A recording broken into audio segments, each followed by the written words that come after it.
24시간 신문 유튜브 채널에 오신 것을 환영합니다. 건강하고 행복한 하루 되세요. 오늘의 뜨거운 소식을 함께 들어보자. 얼마 전 우리 방위 사업청이 공개한 뜻밖의 내용으로 인해 미국 바이든 정부 측은 진심으로 당황한 모습을 보였습니다.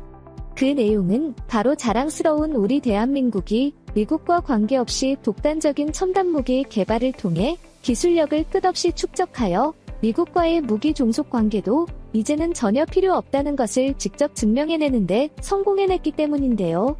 이 말은즉슨 과거처럼 더 이상 F-35 전투기나 F-15K 사례처럼 미국의 갑질에 일방적으로 휘둘리지 않고 완전히 독자적인 우리나라만의 무기 플랫폼을 혼자서 구축할 수 있다는 것입니다. 우리나라는 현재 KF-21 전투기의 전자장비인 IRST 전자장비의 스텔스 개량화를 마침내 끝마쳤습니다.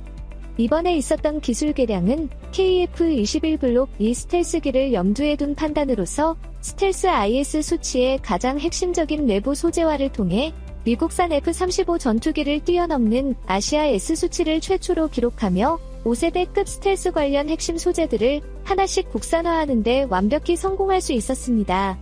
미국 정부의 기술 협력이 전혀 필요 없어진 우리나라가 독자적으로 개발한 한국형 IRST는 목표물을 실시간 추적할 수 있고 미사일 등을 신속히 포착하는 적외선 추적 장치 등으로 성능을 최대치로 끌어올리는 데 성공했습니다. 이러한 100% 국산화 기술력들은 향후 한국의 차세대 블록도 조립 방식에 투입될 것이며 공군력 강화에 크게 기여할 전망입니다. 그런데 최근 이 소식을 본 미국의 바이든 정부가 록히드 마틴의 해외 수출 라인을 보호하기 위해서 우리나라가 제작 중인 KF-22 전투기에 들어가는 몇천 대는 미국산 부품 수출에 또 다른 방식의 강력한 제약을 걸 것이라며 록히드 마틴 측의 행동에 여러 가지 징후가 포착되었다는 군사 전문가들의 유력한 주장이 일관적으로 등장해 큰 충격을 주고 있습니다. 이에 대해 우리 대한민국 역시 KF-21 전투기에 들어가는 부품들을 신속하게 국산화하지 못한다면 미국의 무기 종속에서 빠져나오지 못할 것이라는 예측들이 많은데요. 그러나 현실은 절대로 미국 바이든이 원하는 시나리오처럼 흘러가지 못할 것입니다.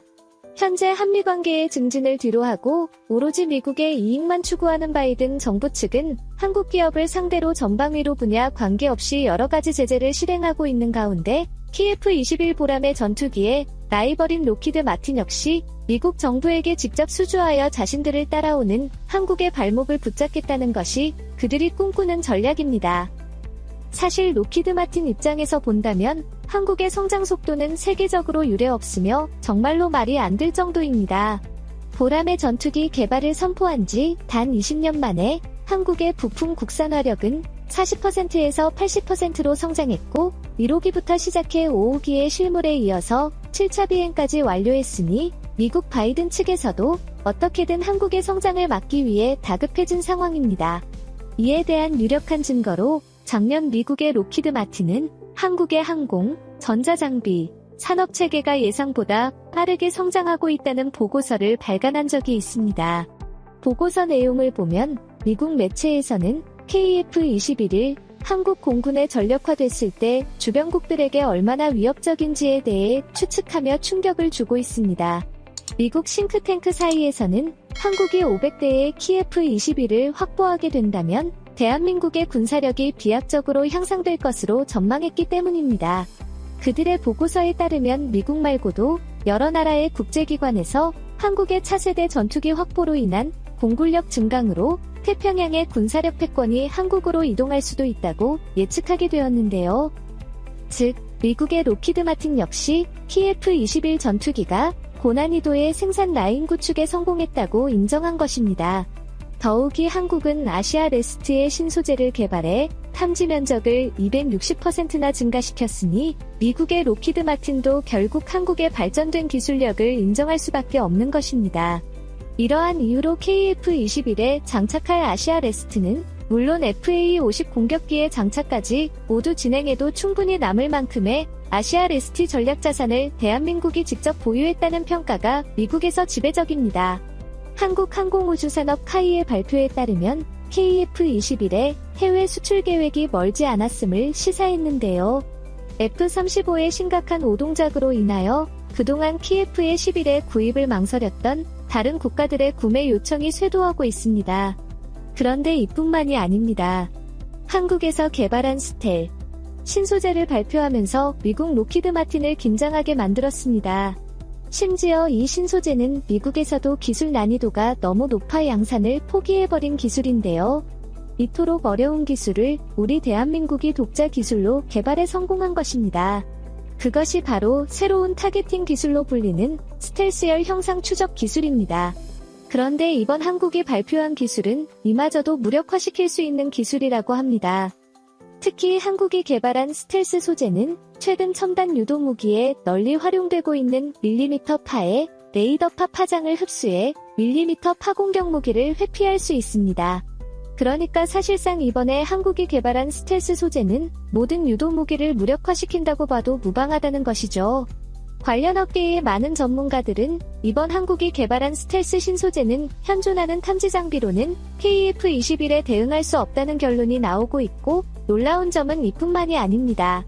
심지어 KF-21을 사용하는 공대공 공대지 미사일에 특수 스텔스 소재를 덮는다면 가뜩이나 스텔스 형상으로 잘 잡히지도 않는 공격 무기들을 더욱 잡을 수 없게 만들어버립니다.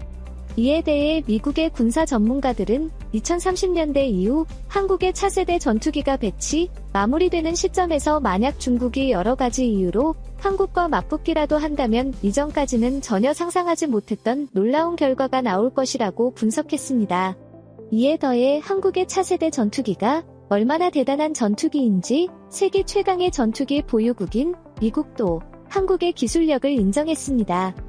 즉, KF-22일 베이징 상공에 뜨기만 해도 중국이 자랑하는 일대의 방공망을 손쉽게 무력화시킬 수 있으며 이후부터는 현무미사일과 KF-21 전폭기의 등장으로 중국의 주요 군사시설들을 파괴하고 마지막으로 한국 육군이 일대를 장악하게 될 것이라며 한국의 군사력을 세계 4위급으로 평가하고 있는데요.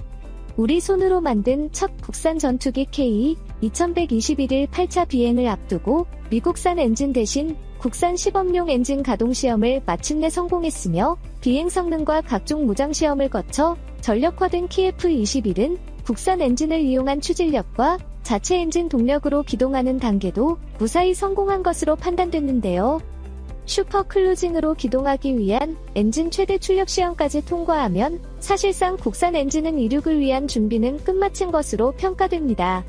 이 때문에 그동안 한국의 키예프의 시비를 두려워하던 미국 바이든 정부와 로키드 마틴의 각종 제재가 우려되지만 앞으로도 우리에 대한 한국은 이러한 문제들을 슬기롭게 해결할 것입니다. 우리 대한민국이 지금처럼만 전투기 개발 강국으로 거듭나길 진심으로 응원하겠습니다. 시청해주셔서 감사합니다.